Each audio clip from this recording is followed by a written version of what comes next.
Bonjour à toutes et à tous, on se retrouve aujourd'hui pour une nouvelle vidéo sur le langage LaTeX et aujourd'hui nous allons parler du symbole arrobase. Alors le symbole arrobase c'est un petit peu comme le symbole pourcentage en LaTeX. Si vous avez un petit peu d'expérience, que vous avez fouillé un petit peu à gauche, à droite, vous avez peut-être vu comme pour le symbole pourcentage que le symbole arrobase il revenait souvent dans les commandes. Et personnellement je me suis toujours demandé pourquoi, à quoi ça sert, qu'est-ce que ça fait là, pourquoi. Eh bien, on va essayer d'y répondre aujourd'hui, ou en tout cas donner des éléments de réponse. Alors, le symbole arrobase, il est souvent suivi justement dans ces documents de deux commandes un petit peu bizarres, qui sont la commande anti-slash make at letter et la commande make at other. Donc, ces deux commandes-là, qu'on retrouve souvent avant le début d'une commande avec un arrobase, eh bien, elles vont permettre au compilateur de faire quelque chose d'un petit peu particulier, de lui dire, à partir du moment où il voit la commande make at letter, dans la suite, dès qu'il voit la lettre arrobase, eh bien, il va considérer que c'est une lettre de l'alphabet. Voilà, tout simplement. C'est-à-dire que, comme toutes les autres lettres, elles vont pouvoir faire partie du nom d'une commande.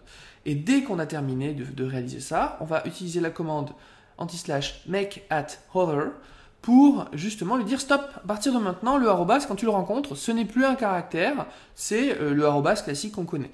C'est un symbole particulier, justement. Étant donné que c'est plus un caractère, vu que c'est un symbole particulier, on ne peut plus l'utiliser dans le nom d'une commande, et là, ça pose problème. Alors, je vais vous illustrer ça très simplement. On va se créer une commande.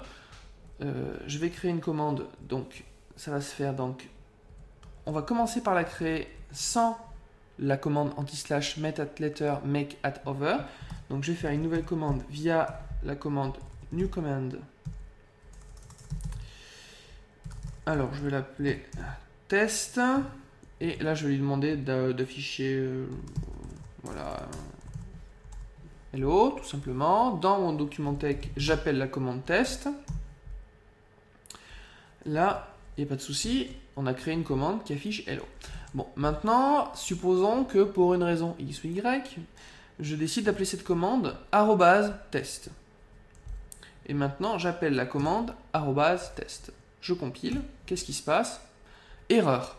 Erreur ici, qui est surlignée en rouge, tout simplement parce que le compilateur ne comprend pas pourquoi nous avons anti-slash @test ici comme nom de commande. Le caractère arrobase est un symbole particulier, il n'a pas le droit d'être utilisé en tant que lettre qui constitue le nom d'une commande. Mais grâce à la commande make at letter et make at over, on va pouvoir justement lui dire non, non, arrobase maintenant c'est une lettre de l'alphabet. C'est un petit peu comme si c'était la 27e lettre de l'alphabet. Donc là, à ce moment-là, on compile et là, plus de soucis, il a compris. Au niveau de la compilation, il n'y a plus d'erreur. Et tout a fonctionné. Maintenant, si je regarde mon document tech final, qu'est-ce que je vois? Ah, souci. Souci pourquoi? Parce que je ne vois pas écrit hello, je vois écrit test. Le problème, c'est que de base, quand on écrit anti-slash arrobase, eh bien, ça va gérer des espacements dans notre document tech. Et ça ne va pas pouvoir être utilisé pour reconnaître ma nouvelle commande.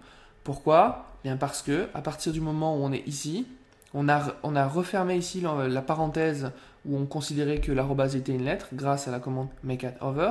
Et bien à partir de là, c'est terminé. Le arrobase reprend son rôle de symbole particulier. Si on voulait utiliser la commande qu'on a définie précédemment, on serait obligé de repasser dans un environnement où le arrobase deviendrait la 27e lettre de l'alphabet. Et à ce moment-là seulement, en compilant, on aurait le bon comportement.